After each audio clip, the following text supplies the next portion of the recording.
BPJS 1 yang ditetapkan di RSCM. Untuk case-nya Bapak Agus Salim, kami sudah clear, artinya sesuai peraturan Perpres ya, Perpres nomor 59 tahun 2024, bahwasannya hal-hal yang tidak dijamin yaitu tadi penganiayaan, kecelakaan, kejahatan terorisme dan lain-lain itu tidak dijamin oleh JKN, oleh Jaminan Kesehatan Nasional. Berarti pengobatannya sampai sini aja bakal bayar sendiri. Ya.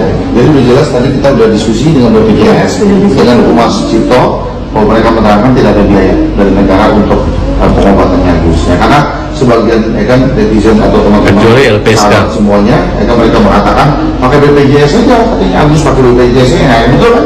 Nah sekarang kita jawab ya bahwa BPJS tidak membiayai. Makanya kenapa uang itu sangat dibutuhkan sekali yang terkait Agus. Harusnya di situ bahwa pihak yayasan itu lebih senang gembira mendengar kabar adanya kemarin Agus mulai telat, makanya percepatannya. Nah guys, jadi banyak banget yang nanya sama kita terkait donasi Mas Agus. Kok bisa dia dapat miliaran tapi masih berharap dengan BPJS dikarenakan video yang aku up terakhir itu. Guys, jujur aja, kita nggak dikasih tahu berapa donasi yang sudah didapatkan. Bahkan kita shock dan kaget. Qadarullah, ternyata donasinya sampai 1,5 miliar kurang lebih, dan itu bukan uang kecil.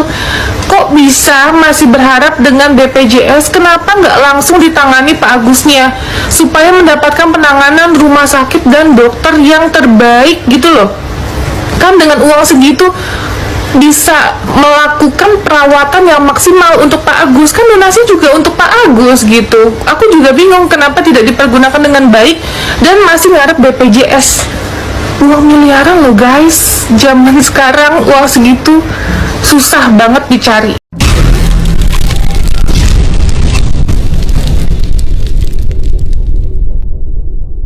Lihat dulu cuplikan atau tayangan bahwasanya sekarang udah nggak bisa lagi pakai BPJS ya.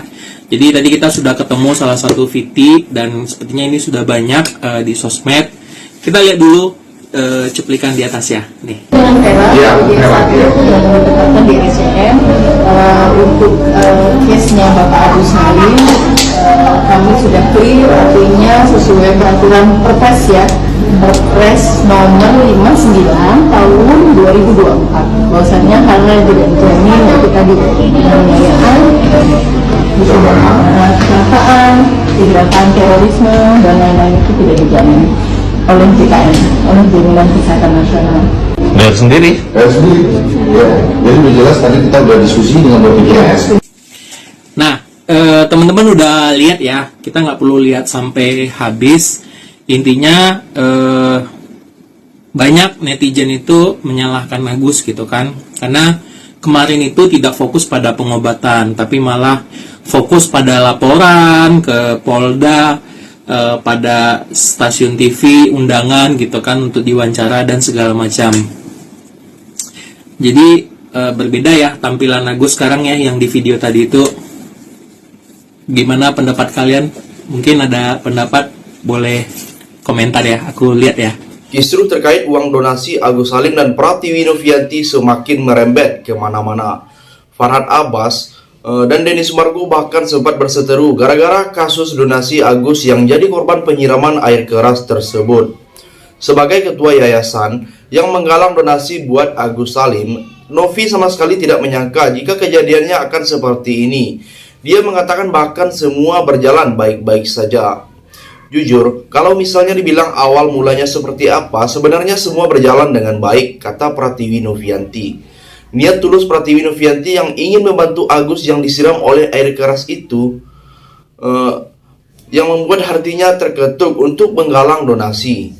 Jadi, waktu pertama kali kita ketemu, kita mikir, gimana cara untuk dibantu seluruh masyarakat nih? Akhirnya kita menggalang donasi buat Agus Salim, tuturnya.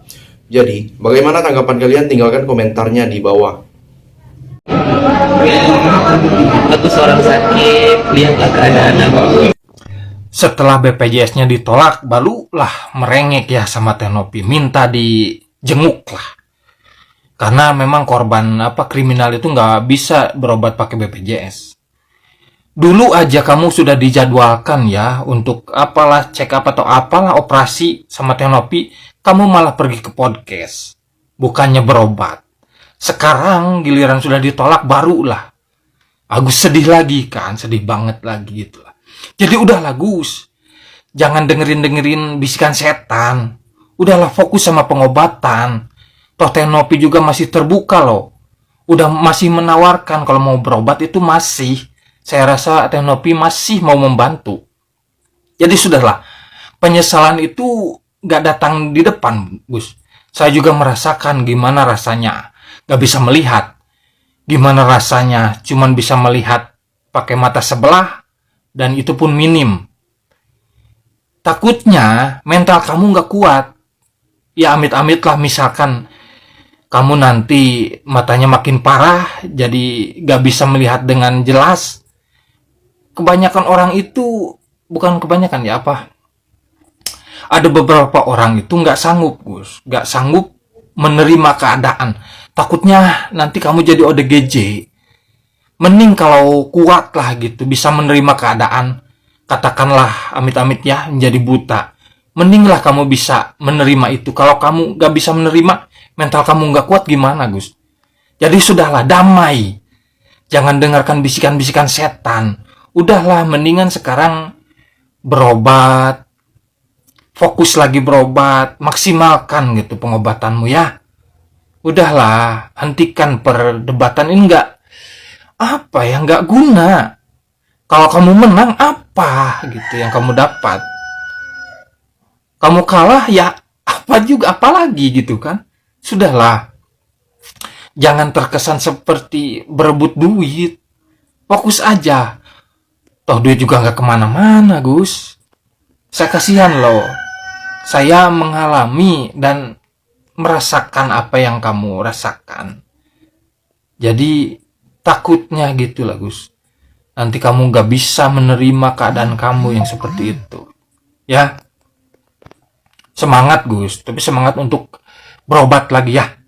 Bukan semangat untuk melaporkan atau berdebat gitulah, udahlah. Di sisi lain, sayangnya donasi yang terkumpul justru tidak dimanfaatkan sebagaimana mestinya. Agus diduga menyalahgunakan uang donasi untuk keperluan pribadi dan keluarganya. Karena yang akad pertama kita ingin operasi matanya sesegera mungkin. Karena kan dari awal dia minta operasi mata. Kok sekarang donasi terkumpul dia bilang bisa seenaknya seperti itu, ujar Pratiwi Novianti.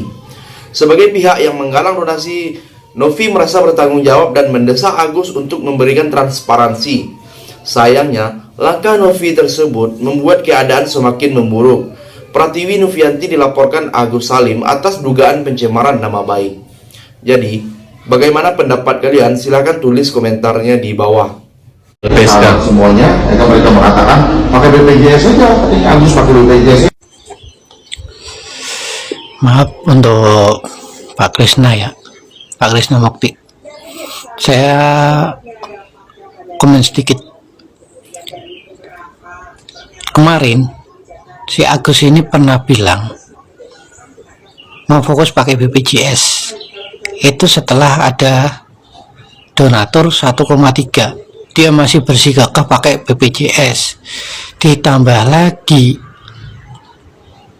Bank FA itu juga gitu. Kalau pakai BPJS kenapa? Kan memperingan. Nah sekarang kejadian, dan kita udah membuktikan semua BPJS itu nggak bisa selamanya tercover oleh negara. Ini yang harusnya dievaluasi.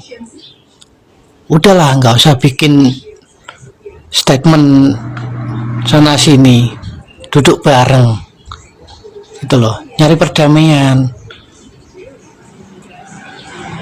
Yang selama ini nggak bisa bikin damai adalah adanya Bank FA dan satu timnya.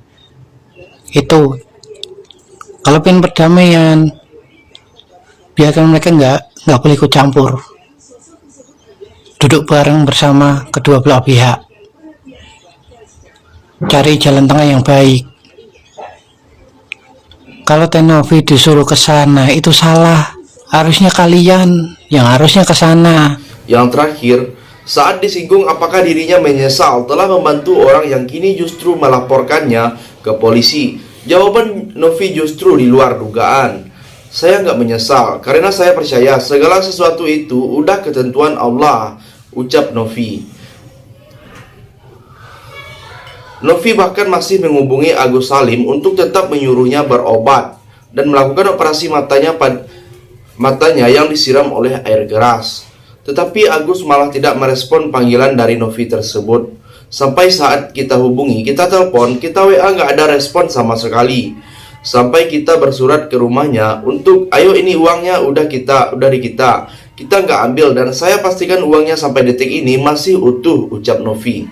Jadi sampai di sini bagaimana tanggapan kalian? Tinggalkan komentar di bawah sebanyak-banyaknya.